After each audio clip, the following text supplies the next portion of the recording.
Oftentimes in politics, words are used in deceptive ways, in ways that detach us from grounded reality. And other times, words are used in those ways on purpose to confuse people about the true meaning of language. This is precisely what happened very recently when President Joe Biden made a statement at a Maryland rally in which he called MAGA Republicans, in his words, semi-fascist. He called them a threat to freedom, a threat to economic security and personal rights, and he said that they are semi-fascist. I will read his exact statement right here. He said, "What we're seeing now is either the beginning or the death knell of extreme MAGA philosophy. It's not just Donald Trump. It's the entire philosophy that underpins the, I'm going to say something, it's like semi-fascism." So Biden's point is not a point that is particularly original to him. There are plenty of people on the left that make it a habit of calling anything and everything they don't like fascist. In fact, the New Republic, which is the sort of intellectual, and I use that term very loosely, standard bearer for the left, which is one of their few sort of quote-unquote intellectual publications, had a very weak defense of Biden's use here in an article in which they praised him for using what they call it the F word. The New Republic said, "I do not hope to provide a comprehensive scheme for discerning fascist from non-fascist." So essentially, they don't want to actually get to the bottom of the issue, understand concepts and definitions. They want to understand shadows and imitations. That'll be important later on in the video. Fascism, after all, is not merely a political program. In more modern language, fascism is also a vibe. It's Gen Z language has destroyed. Anyway, my generation. It is ultra-nationalistic in nature, with adherents fantasizing about the return of a national ideal that supposedly existed in the hazy recent past. Responsibility for deviations from that ideal are usually attributed to ethnic, religious, and sexual minorities. Upon them are heaped the blame for the nation's supposed moral, cultural, political, and economic decay. So what this article does is use various tactics that some political movements use and then tries to identify those universally with fascism. The problem, my friends, is when you don't have a stable and concise definition of an issue, you cannot even begin to investigate the condition of that issue honestly, because without definitions, we don't understand words. So, it is my goal in this video primarily to A, explain what fascism is, but explain what it is in the context of how fascism or any other concept can be used for manipulative ends by people with very, very, very bad intentions. And any intention that is an intention to mislead you is a bad intention. So, when we're trying to understand fascism, it's always good to go to etymology. And this is with any concept, by the way. Understanding how words were when they were first founded or when they were first used will help you track the progress of that word or that concept throughout history so that no one can attach a single narrow meaning or interpretation or manipulation to that particular concept or word. So the term fascism comes from the Latin word fascis. I'm probably mispronouncing that, but it's fascis.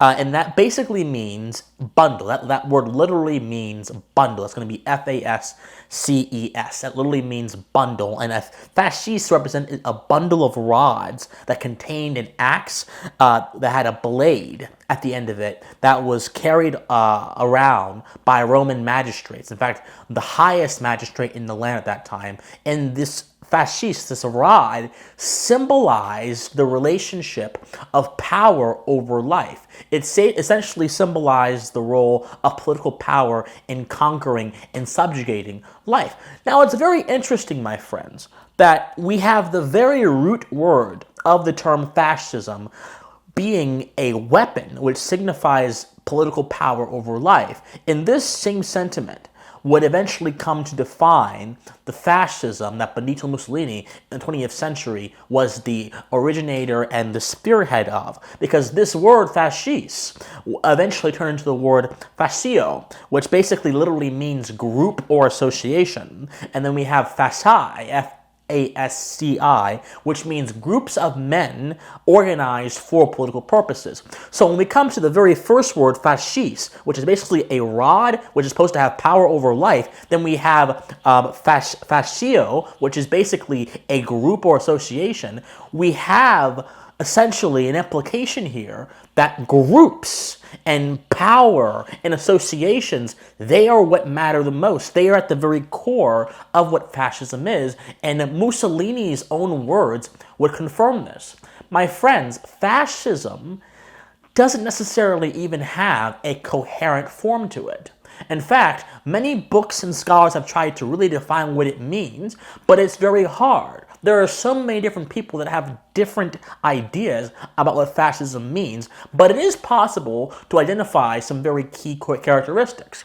The idea of power as a means of value is indeed essential to fascism. You may see some scholars say the word struggle in place of power, but also it's very important because the power that the fascist emphasizes in the definition is the power of a group over everything else, and the group, the collective, is essential to the fascist understanding of how politics should be ordered. And so I will quote a little bit here from Mussolini's work, The Doctrine of Fascism, which he had help writing, which is considered to be one of the more comprehensive accounts of what fascism is, at least as it relates to the thoughts and beliefs of Benito Mussolini. And you will find that Benito Mussolini, his idea of fascism is very similar and close to the Hitlerian, the German idea of fascism as well. And so this is how Mussolini likes to define fascism, not merely as a political ideology, but something much more. He says, thus many of the practical implications of fascism, such as party organizations, systems of education, and discipline, can only be understood when considered in relation to its general attitude towards life. So how do fascists view life? Well, Mussolini explains, a spiritual attitude. Fascism sees the world not only those superficial material aspects in which man appears as an individual, standing by himself, self-centered, subject to natural law, which instinctively urges him towards a life of selfish, momentary pleasure. It sees not only the individual, but the nation and the country, individuals and generations bound together by moral law, with common traditions and a mission, which suppressing the instinct for life closed in a brief circle of pleasure, builds up to a higher life founded on duty, a life free from the limitations of time and space, in which the individual, by self-sacrifice, the renunciation of self-interest, by death itself, can achieve that purely spiritual existence in which his values as a man consist. So, fascism is about the individual being sacrificed to this greater principle, and sacrifice, the individual literally dying to themselves, is how people are valuable. You sacrificing yourself is how you're valuable to the fascist. Not you being an individual that has rights or moral significance. Not you being an individual who's capable of reason. In fact, fascism is actually manifestly anti-rational. Fascism rejects the Enlightenment. Fascism rejects classical liberalism. Fascism rejects the idea of individual rights. Fascism is entirely focused on group and collective progression. Now, we could go more and more into this document, but I just want to emphasize a few more things before I get to my broader point. So, I mentioned a few moments ago that fascism wants man to struggle. It's about power. And Mussolini says this. He says, fascism wants man to be active and engage in action with all of his energies. It wants him to be manfully aware of the difficulties besetting him and ready to face them. It conceives of life as a struggle in which it behooves a man to win for himself a really worthy place. First of all, by fitting himself physically, morally, intellectually, watch this, to become the implement required for winning it. As for the individual, so for the nation and for mankind. Again, the fascist wants the individual to struggle, but he wants him to struggle towards this broader idea of the collective. You don't live for yourself. And this, again, is what Mussolini emphasizes in his view of history. He says the fascist conception of history, man is only man by virtue of the spiritual processes to which he contributes as a member of the family, the social group, the nation, and function of history to which all nations bring their contributions. Hence the great value of tradition and records and language and customs. Outside of history, man is a non-entity. Fascism is therefore opposed to all individualistic abstractions based on 18th century materialism, and it is opposed to all Jacobinistic utopias and innovations. Okay, then we have the last quote here, which is very eye-opening, and this really sums up fascism's attitude towards the individual.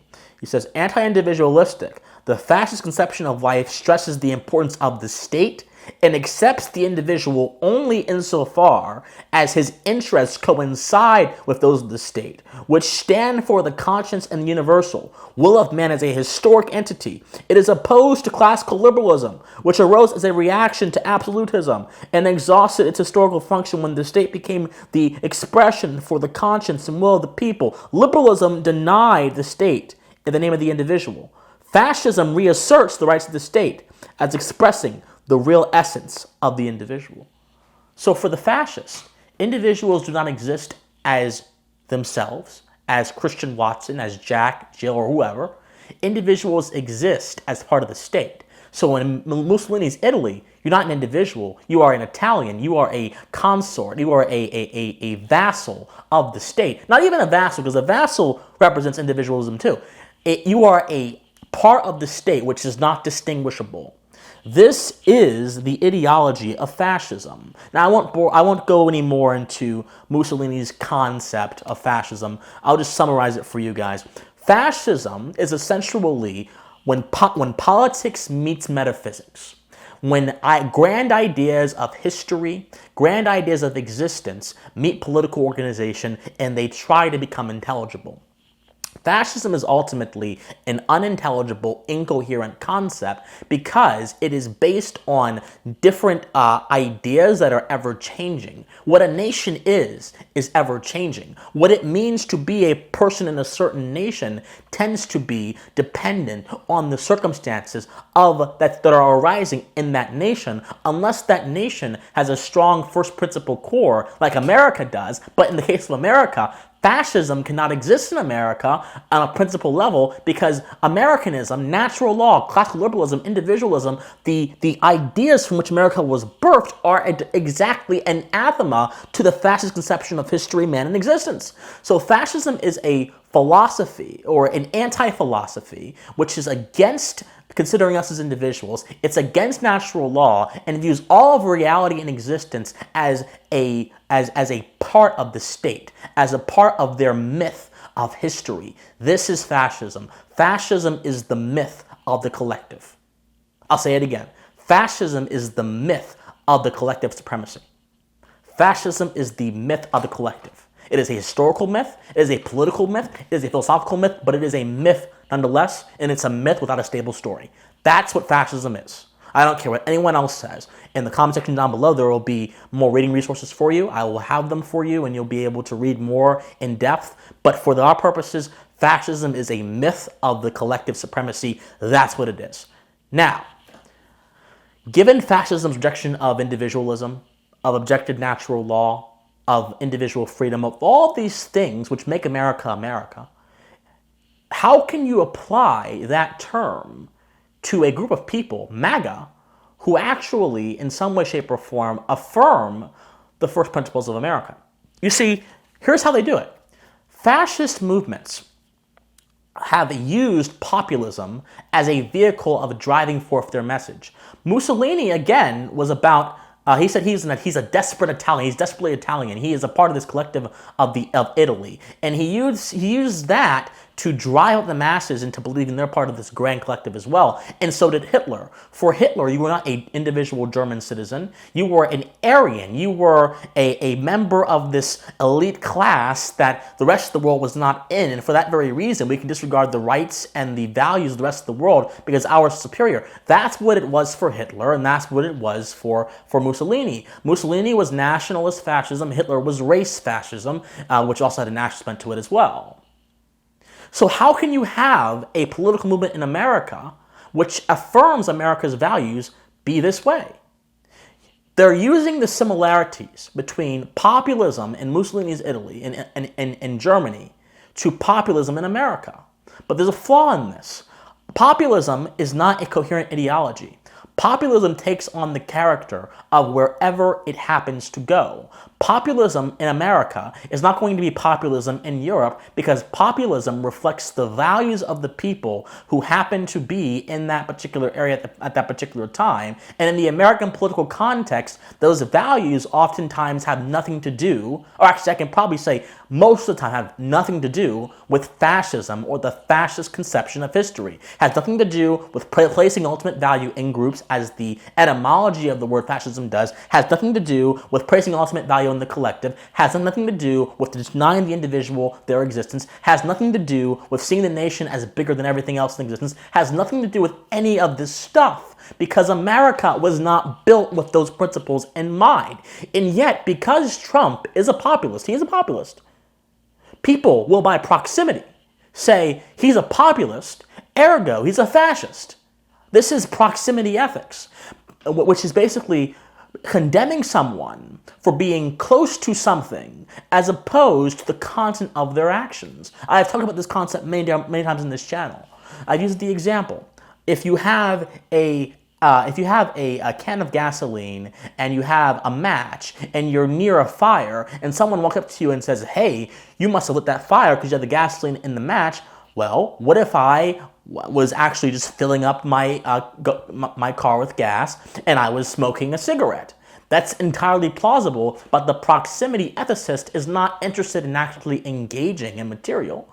They're interested in rejecting reality and substituting it with their own view based on proximity, based on what you're close to.